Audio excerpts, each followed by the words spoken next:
para ulama yang mempunyai ilmu. Dari mana mereka mendapatkan ilmunya? Mereka semua mengambil ilmu daripada ahli bait Rasulullah sallallahu alaihi wasallam. Jika mereka mengambil ilmu selain daripada ahli bait Rasul, maka mereka adalah ulama su, ulama yang sesat dan menyesatkan kepada orang-orang yang lainnya. Hadirin rahimakumullah. Ini adalah ancaman, dan kita janganlah sesuka hati kita mengikutkan atau mendengar pengajaran daripada guru-guru yang tidak bersanad langsung kepada ahli bait Rasulullah sampai kepada Rasulullah SAW, maka mereka tidak dapat diterima amal ibadah mereka, ucapan-ucapan mereka, semuanya tidak berguna bagi kita yang mendengarnya. Hati-hati. Ini adalah ancaman dari Rasul SAW. Dan Rasulullah SAW bukan berbicara dari hatinya, tidak. Al-Quran sendiri telah mengatakan, وَمَا يَنْطِقُ عَنِ الْهَوَى إِنْ هُوَ إِلَّا وَحْيٌ يُوحَى. Tiadalah Nabi Muhammad itu berbicara daripada hawa nafsunya, kecuali wahyu yang diwahyukan oleh Allah kepadanya. Bisa kita katakan bahwa ini adalah ucapan dari Allah kepada kita semua agar memperhatikan ahli bait Rasulullah.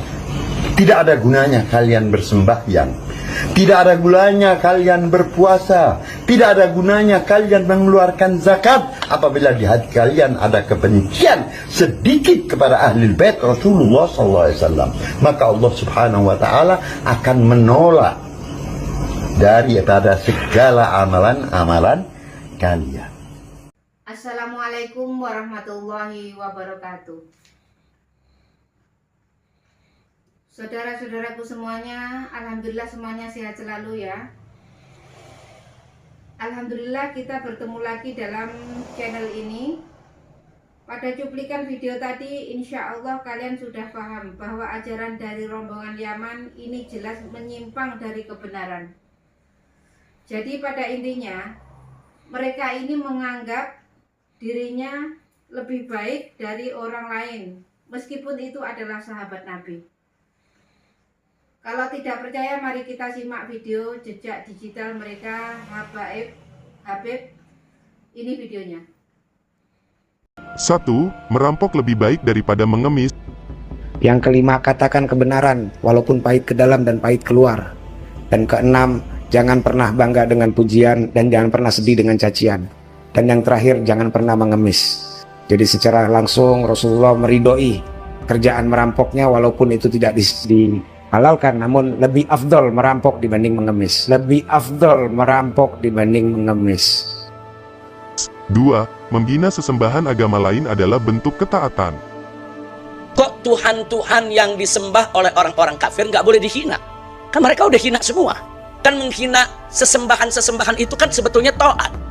Arti salah satu bagian ketaatan kepada Allah adalah menghina Tuhan-Tuhan palsu. Salah satu bagian ketaatan kepada Allah adalah menghina Tuhan-Tuhan palsu. 3. Berbuat maksiat dan tidak perlu ibadah, yang penting cinta habaib pasti masuk surga. Datang Habib Sanjintan, ngelihat untuk jenazah tuh, pengen dibungkus, pengen ditutup kain kafannya. Beliau ambil kertas kecil, kertas kotak kecil, beliau tulis. Ada yang ditulis sama beliau, ditaruh di bawah kepalanya si jenazah. Deh, tutup. Sebelum ditutup, habis beliau tulis, ditaruh ke kertas, beliau bilang, "Man, gue tahu lo ibadahnya berantakan, tapi lo cinta sama zuriat Nabi Muhammad, ikhlas dari dalam hati. Nanti kalau malaikat munkar nakir datang nanya pertanyaan kubur, jangan lo jawab, Mak. Kalau malaikat munkar nakir datang nanya pertanyaan kubur, jangan lo jawab, Man. Lo kasih surat dari gue, lo masuk surga tanpa hisab." Kasih surat dari gue, lo masuk surga tanpa hisab. 4. Seorang ibu haram bersikap berani kepada putra kandungnya.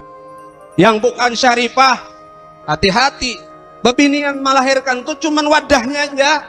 Besi anak, ini anak Habib ini, darah daging Rasulullah. Amun wani lawan anak ini karena berhak menjinjitnya, memarahinya, menyakitinya, tidak berhak. Itu cucu Rasulullah. 5. Syarat menjadi wali harus cinta Habib dan derajat muhibin Habib sama derajatnya dengan wali. Untuk cinta kepada habaib dan menghormat para habaib tidak diperlukan dalil yang sahih, tapi dibutuhkan hati yang sahih. Syaratnya jadi wali itu harus cinta kepada habaib. Syaratnya jadi wali itu harus cinta kepada habaib. Dan mereka sudah berani membeda-bedakan. Oh ini Habib Halim, oh ini kada. Oh ini Habib ini keras, ini lain Habib. Oh ini Habib lembut, wah ini Habib kok bongol, bongol, bongol. Jika ada di situ orang yang alim, yang hebat, santrinya banyak, pondoknya besar, organisasinya besar, apapun yang dia miliki besar, tapi dia tidak cinta kepada ahlul bait, maka dia cuman surah la hakikah, cuman gambaran, tidak ada hakikat di dalam dirinya. Kenapa? Karena dia tidak cinta. Dan hati-hati orang yang dekat dengan habaib, hati-hati. Ketika seseorang mengatakan kepada Sayyidil Habib Umar bin Hafiz, ya Habib, hadza minal muhibbin Habib. Gal Habib, muhibbin. Fi muhibbin illal wali. Kata Habib Umar, tidak ada muhibbin itu kecuali dia seorang wali min auliyaillah. Angkat kedudukan muhibbin tu wali. Angkat kedudukan muhibbin tu wali.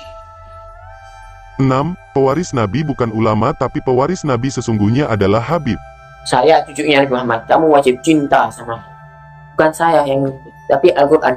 Bukan saya yang, tapi Al-Quran. Cinta Allah itu dong.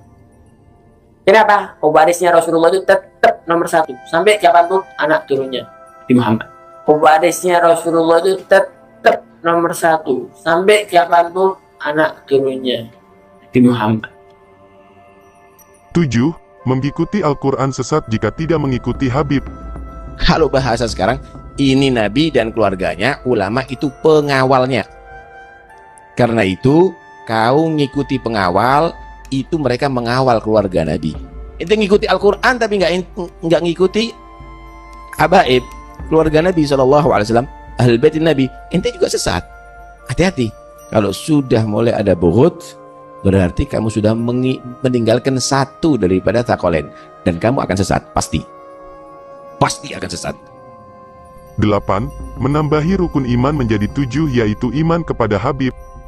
Orang yang sudah tidak percaya sama habaib itu kafir, itu kafir, itu kafir. Adanya habaib, ente mau yakin ada atau tidak, maka seperti itu juga kadar imanan kalian kepada Allah dan kepada Rasulullah. Biar tahu kamu, yang tidak percaya kepada habaib, ya kafir hukum.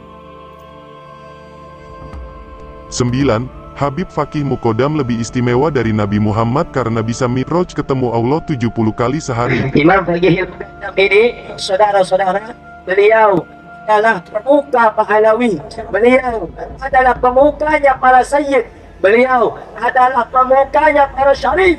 Sayyidul Imam Fakih Mukodam di dalam manaqib sejarah hidup beliau diceritakan bahwa Al-Imam Fakih Mukodam adalah orang-orang yang besar, beliau adalah orang-orang yang hebat. Bahkan diceritakan beliau pernah mi'raj, saudara-saudara, bertemu dengan Allah dalam satu hari 70 kali, saudara-saudara. Bertemu dengan Allah dalam satu hari 70 kali, saudara-saudara.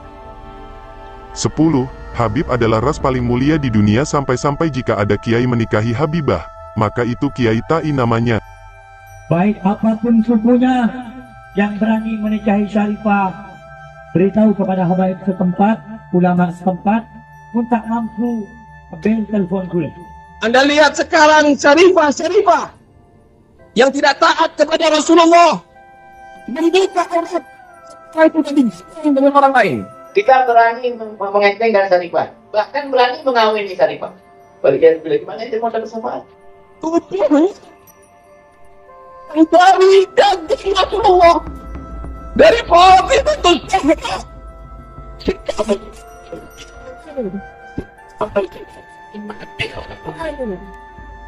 Mana pilih kiai?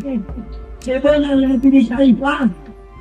Saya bunyi kiai Asmana, tetapi Asmana tangan. Seorang yang bukan habaib, bukan daripada Bani Alawi, menikahi Syarifah sampai hari kiamat ibadahnya ditolak Allah Subhanahu wa taala, terkecuali bisa mengembalikan keperawanan Syarifah. Bisa mengembalikan keperawanan Syarifah. bisa mengembalikan keperawanan tadi malam. Coba kalian timbang dengan ilmu agama Ahlus Sunnah wal Jamaah. Jelas ini sesat. Dalam Al-Quran, Allah sudah menjelaskan bahwa jangan hina Tuhan agama lain. Karena itu mereka akan menghina Tuhanmu. Sampai jumpa di video selanjutnya. Wassalamualaikum warahmatullahi wabarakatuh.